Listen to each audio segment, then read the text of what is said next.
Farzandimni doktorga olib bordim. Mana qog'ozi, MRT qog'ozi, mana miyasi kuchayib, shu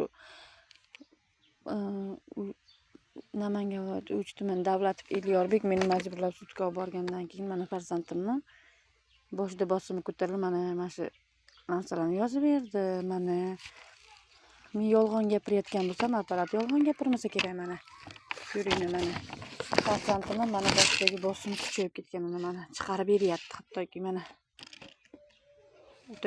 hattoki o'sha ayda tinchlantiradigan dori ham ichirdim, lekin farzandim uxlamadi o'sha ayda.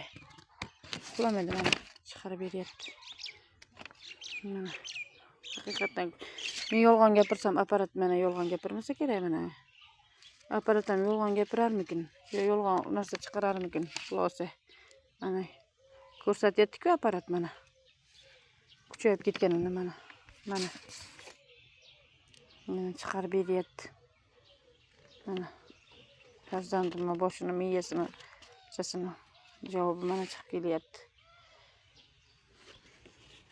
Nima bo'layotganini mana hozir sudurga berib ko'zlansa bo'layapti. Mana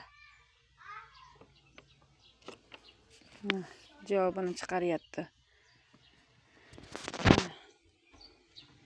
Qachongacha shunaqa bo'ladi? Qachongacha? 2023 yildan beri murojaat qilaman Oliy Majlisga, Oliy Senatga. Lekin yo'q, amalda yo'q. Kechqurun Namangan viloyati Uch tuman xotin-qizlar jinoyat faoli Saidaxon oyimiz qo'ygan narsalarni YouTube'dagi, tarmoqdagi narsalarni o'chirib tashla deb. Nimaga o'chirib tashlayman? Bilsin haqiqatda. Miromonovich Mirziyoyev bobamiz ko'rsinlar.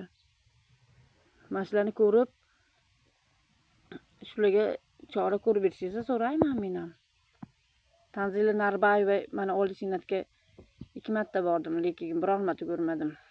Tanzila Narbayevani mana shu ishlarni, masalalarni ko'rib berishlarini so'rayman. Yolg'ondan narsa qilgan bo'lsam, mana dorilarni hozir yotqizishimni so'rayapti. Qaydan narsa qilaman? Uyim mana ahvol bo'lsa, uyim mana farzandimni dori darmonlarga yetkazib olmasam nima qilay endi? Mana shunaqa ikkinchi guruhni farzand, nogiron farzandim bilan o'tiribman. Mana 24 million mana shu uyga ajratilganmi? Ketganmi mana shu uy? 24 million. Olib tashlay qilamiz.